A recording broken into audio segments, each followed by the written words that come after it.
Hello everyone and welcome to this video of Adobe Premiere Pro, and in this video we're basically going to learn about the source panel in our Adobe Premiere Pro software. Okay, so let's begin learning about it. Okay, so now here you can see that we have our source panel right over here on the upper left side. As far as my workspace is concerned, your workspace, according to your workspace, it might be in a different location, but I'm using the editing workspace, so this is what my workspace will look like. Okay, now the source panel in Adobe Premiere Pro is a workspace area where you can preview and select media files that you have imported into your project panel. It provides you with various tools and options to manage and work with your source footage. So first, you have to have a couple of files over here. May it be videos, audios, or both, or even an image. You have to make sure you put it in the project file in order to use your source, or else your source panel is just gonna be blank and it will produce nothing. Okay, now first let's go ahead, and in order to put our video inside our source panel, we can just click and drag it over here, or we can just double click over here and the image will be added. The video, image, or audio will be added over here respectively. Okay, now after that, you may notice that we have a couple of options over here. I'll be going through them entirely for you. First, we have the playhead position. What this will do is basically, if you scroll it right or left, after you click on it, you will be able to control where you can basically place your playhead on the play area over here, okay, on your playing timeline. And afterwards, we have the zoom level where you can zoom to 10%, 25, 100, 200, even more, 400. You can do that too. It is best to just leave it at the fit option, where it will fit every part of the video into your screen. Okay, and another thing you can do is basically undock this panel, and then you can just move it to another you can move it to another second screen that you have and then use it there. Okay, I'm just gonna select it and then put it again in my panels over here. Then afterwards, what I'd like to do is basically go over here and teach you about this option, which is the select playback resolution. What this option will do is help you to reduce the stress or lag on your computer when you're using Premiere Pro. Now, this will basically help you while you're trying to play videos on the source monitor. If you have like a full resolution, it will take up more RAM, and if you go lower, it will take lesser. But don't worry, it does not affect the end product. In the end product, you will always have the full resolution. Okay, you don't need to worry about it being half or quarter. It will always be full. Okay, now one other thing you need to know, that these two options are not displayed for me. This is because sometimes some computers will not have this option displayed. It depends on your computer mostly. Okay, so now let's stop the video, go here. I'll explain this to you, and over here you will see that we have this bar. What this bar basically does is increase the number of play area that we have. For example, if I play the video and make it small, you can notice that the playhead is moving faster. This is not because our video is short. It is because we actually made our play area over here smaller, so that we can basically select this area, scroll it to the point that we want, and see it in a bit more detail. Okay, now let's go back to the normal view. All right, and afterwards, what I'd like to teach you is how to select the audio or the video for your sequence over here, okay, in the sequence panel. But before that, let's go ahead and learn these options that are available to us. First option here is to add a marker. Okay, now for example, let's say in this video I want to add a marker right over here in the midpoint, so I can add a marker. Now what this will do is basically tell you the important positions or parts of your video that you want to mark in. All right, and it will help you to basically say, for example, I want to select a marking point from here and marker point from here. I want to select this amount of clip from our video over here. Okay, now I cannot just drag this into my sequence over here or just insert it. Okay, and you will see that the whole video, if I just do that over here, I can add this video from our source to the sequence panel just by clicking and dragging, or just select the insert option. I can do that too. Here you can see that I have the markers as well. Okay, now you can see that even after added markers, it will not give me the only parts that I need. Now in order to do that, we have to actually go over here. For example, say I added this marker over here. Okay, now when I select the marker, you'll notice that it will take me to that timeline. Okay, now if you want to also edit your markers, you can double click on it, select the marker name, comment it, select the marker color, chapter marker, etc. Everything is over here. Okay, now let's press the close button, and afterwards what I'd like to do is take this significant part from our video. So in order to do that, first we have to use the mark in and mark out options. And here you can see that the shortcut over here is representing itself as I and O. So now what I'll do is basically I'll use the keyboard and mark in and mark out. So for mark in, I know it's I, so I selected I from my keyboard. Let's press space to play the video. Okay, or we can just my bad, let's just Control Z undo that. Now I can just select the marker over here and then select mark out, or just press O on my keyboard. Okay, now that I'm done, here you can see that I have some options to choose from, but these are basically telling me that I have basically added markers and a marker to my video. Okay, and now if I insert it, you'll notice that only the part that I have marked has come into my video. Select and delete it, put it over here.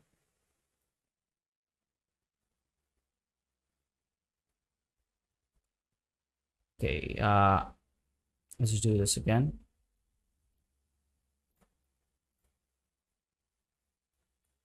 Now if I insert it, I'll have this, and now if I play it, you'll notice that this is my end result. I have only selected this part of my basic video over here. Okay, now let's select it and delete it, move the playhead back. Okay, now another thing we can do with our mark in and mark out options is basically we can move it. Okay, now how do you move the marker? You can just select the 3 bars over here in our marker, select it, and then we can move our markers, I mean mark in and mark out area, and then we can select any part of the video that we need very easily. Say I want to select the end part, yes, we can do that. The beginning, yes, that also, and even the basically any part of my video area. Okay, all right, after that we have the go to option. Now if I select these 2 options, you will see that since I marked in, it will select the mark in and mark out options only.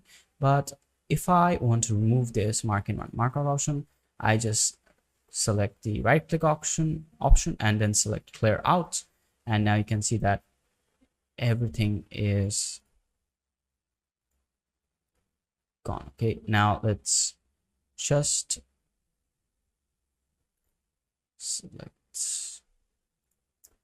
select this marker over here, then delete it. Okay, so this is how you delete markers, right?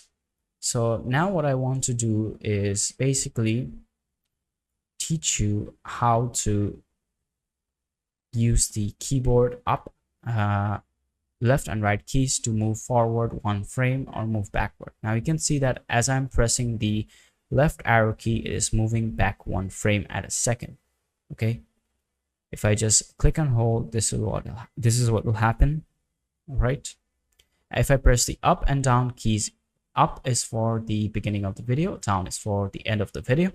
All right, so here we have the one step forward frame, and this is basically the same thing that we used with our left and right keys. Okay, afterwards what I'll teach you is basically the insert. Now I already showed it to you how it works. If you select the mark in and mark out part from our video, and afterwards if we select insert, you'll notice that it has inserted it inside our sequence panel. Now let's delete that and let's go ahead and show you the next option, which is overwrite. Now before doing that, I want to show you some options with our insert. Okay, let's say I can select this and increase the marker option, or I can just directly go here, clear in and out, and I added the full video over here. Okay, now what I want to do is basically use another video over here in my source panel. So let's double click on this video, and here you can see that it's a video of lights flickering. Okay, now let's say that I marked in and out of like 5 seconds, and I want 5 seconds of this video to play in the beginning. Okay, now instead of just like, let's say our video ended from here, so okay, if our video ended up to here, we can just go over here and select insert, and now you will see that after the end of this video, it will basically add up to the end. All right, now what will happen if I go to the front and select insert? Okay, now let's do it. Now after doing that, you can notice after I inserted it, it will basically move to the front of our video, and then it will play the whole video after the first video is done. Okay, and now here you'll notice there is no gap. There is a perfect transition from this video to this video. All right, so this is what the insert option basically does. And now I'll teach you what override does, and as its name suggests, it will override a video. Okay, so let's say over here I want to overwrite this part of my video. I can just select this and it is done. Okay, you'll still notice since this clip is small, some parts have not been overwritten. And now if I play the video, this is what it will look like.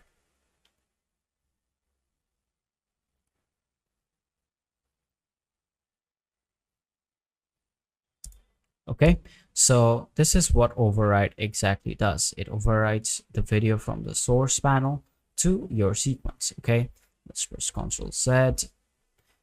And if I just go to the beginning and also select overwrite, you'll notice that it overwrites the whole video, which I certainly don't want. Okay, now over here, after that, we have the export frame option. Okay, let's double click on this, and let's say I want to export a part of this video over here. Okay, or an image of this video. I can do so basically by going to the part that I want to take from my video. Let's say I go over here, or let's go on back.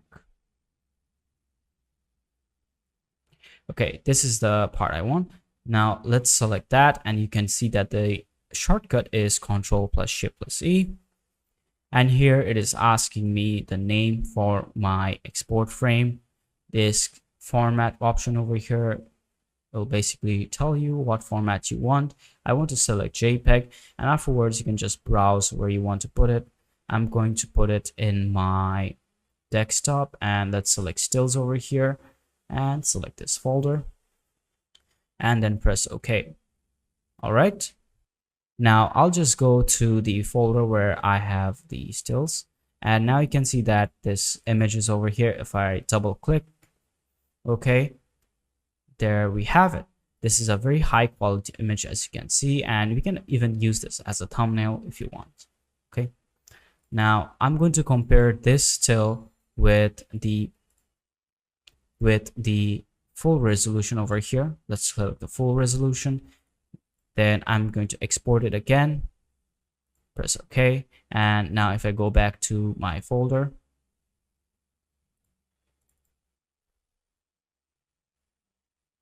okay, now here you can see that there is no change. There's significant little changes. The picture might be a bit better than before. As you can see, there's no changes to it at all. Anyways, let's go back to Premiere Pro for now. And this is basically what you need to know about our tools over here. Okay, now let me again give a brief overview. This is our preview window, which is located at the top of the panel. The preview window displays the live preview of the selected media file. You can play, pause, and scrub through the footage to review it before adding it to your timeline. We have the playback controls over here, which is below the preview window. Here you will find the playback controls that allow you to play, pause, go to previous or next frame, and navigate through your media file. Then we have the in and out points, which you can set to define the portion of media file that you want to use. These points help you select significant segments of the footage for editing or extract clips to use in your project. After that, we have the markers, and the source panel provides this as a way to add markers to your media file, which help you to identify important sections or note specific moments in the footage for reference during the editing process. All right, so additionally, we have this option over here, which is for the settings for our source panel. If I click on it, you will see that we have these options. Okay, then we have the composite video, alpha. Now, if you want to see the audio or video of your file, let's say I select this. Now, if I go back to my options, now you can see that the audio waveform is present. And what this audio waveform will do is basically select the audio only from your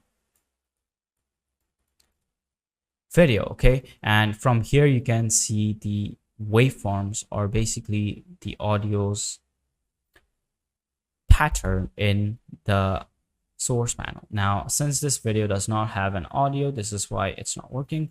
Let's go ahead and enter an audio. Okay, this one's good.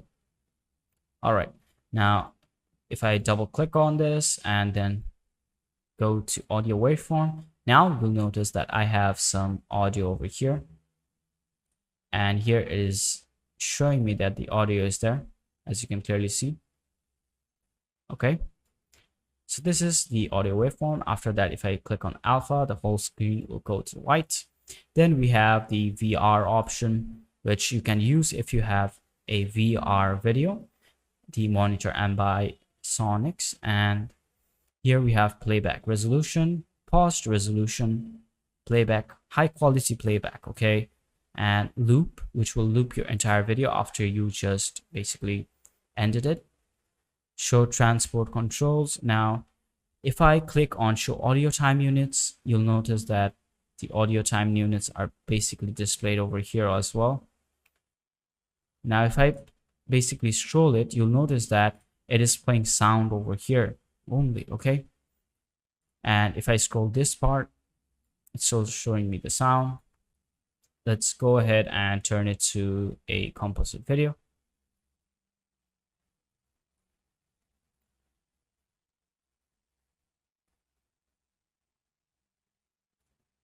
All right, let's go ahead and go back this part where I can show drop frame indicators. Okay, and here you can see that it will basically tell us if we dropped any frames in our Adobe Premiere Pro videos that we are using in our source.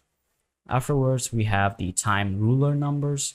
Here you will see that it displays the time that has passed very easily. If I just zoom out, you can see that it's more easily displayable. Let's go back and just uncheck this. Now it's more easier to see than before. Afterwards, we have the safe margins, which will basically help you to see if your content is inside the video. Afterwards, we have the transparency grid. All right, then we have overlays and also overlay settings. Okay, let's go ahead and go to the next part where you have this button editor. Now, if you notice that when I click on it, we have the button editor pop up, and here we can select all these buttons that are placed over here. Okay, this is basically a space. Now you can just place it over here to add spaces. Okay, this is not a button, this is just to add space.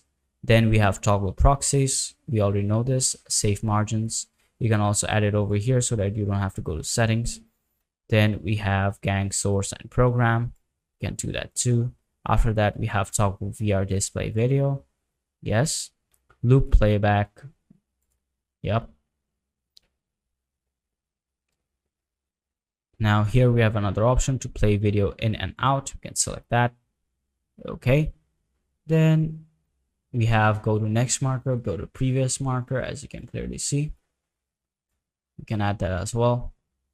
All right, so these are all the options over here. If I press on OK, this is what my set of this is what my options will look like over here for me. Okay, so let's go back and turn to 1/4, and yes. Okay, so make sure you practice this. Add some files over here. Make sure it has audio, and also you can add an image over here. For example, I added this image. Okay, we can also just click on this and add it to my file. Now let's say I add more seconds over here. I can do that also. Since this is an image, it's very easy to add more time to it. Now if I play it over here, you'll notice that it is just a still image. Okay, there's no basic